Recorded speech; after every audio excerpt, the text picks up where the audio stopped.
na nanatiling dominante ngunit mapagkumbaba ang pound-for-pound king na si Naoya Monster Inoue matapos ang itala ang isang unanimous decision victory sa main event ng Riyadh season, The Night of the Samurai. Sa kanyang opisyal na payag sa X na dating Twitter, ibinahagi ng Japanese superstar ang kanyang saloobin matapos ang 12 round na bakbakan. Bagamat nakuha ang panalo, inamin ni Inoue na hindi siya ganap na masaya sa kinalabasan ng kanyang laro.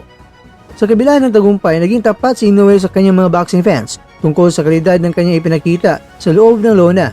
Nanalo ako via 12 round decision. Sa totoo lang, hindi ako kumbinsido sa naging takbo ng laban at para sa aking sarili.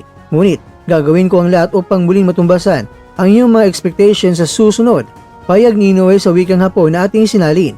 Hindi naman nakalimot itong si Inoue na pasalamatan ng libu-libong fans na sumuporta sa kanya, lalo na sa mga lumipad papatungong Saudi Arabia at ang mga nanood via streaming sa Limino. Maraming salamat sa mga pumunta rito sa Riyadh at sa mga sumuporta sa Limino. Ang iyong suporta ng iyong taon ay nagbigay sa akin ng lakas. Dagdag pa niya, dahil ito ang huling laban niya sa taong 2025. Tinapos ni Inoue ang kanyang mensahe sa pamamagitan ng pagbati ng kanyang mga followers para sa darating na holiday season. Magkaroon sana kayo ng magandang pagtatapos ng taon o Good New Year!